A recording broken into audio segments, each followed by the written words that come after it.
আমার মনে হয় ওই রাস্তায় যদি আমরা বিশাল লম্বা কূপ খনন করে ফেলি, ওই পানির জন্য কাফেররা এসে অ্যাটাক করতে পারবে না।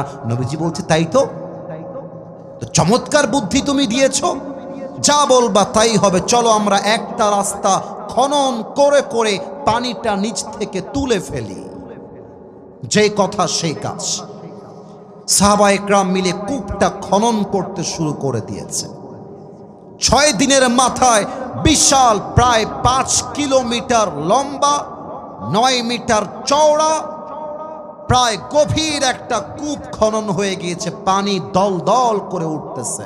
কাফেররা যখন অ্যাটাক করতে আসছে, দেখছে পুরো রাস্তা নদীর মতো পানি আর পানি, পানি আর পানি।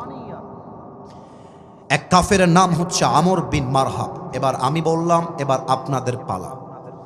আমি আবারও সহজ করে দিচ্ছি, নামটা মুখস্থ করতে হবে, নামটা একটু পরে কাজে লাগবে সবার। আমর বিন মারহাব। এবার বলেন, নাম হলো আমর বিন, আপনারা সবাই বলবেন। আবার বলছি, আমর বিন।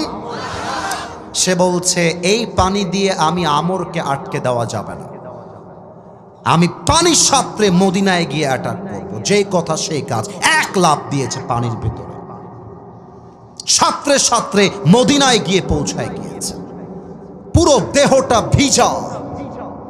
এবার চিৎকার দিয়ে বলছে, এই মুসলমানের বাচ্চারা, হালুম্মু ইলাইয়া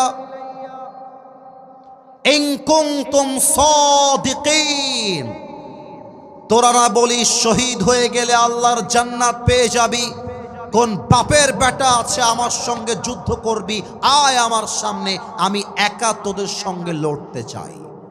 মুসলমানরা সব বের হয়ে গেছে। ওমরে ফারুক আসছে, আবু বকর আসছে, ওসমান আসছে, সবাই আসছে রাদিয়াল্লাহু তাআলা আনহুম আজমাইন।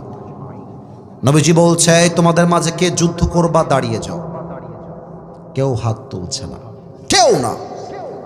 পেছন থেকে একজন হাত তুলেছে, তার নাম হচ্ছে আলী রাদিয়াল্লাহু তাআলা আনহু। সুবহানাল্লাহ পড়বেন।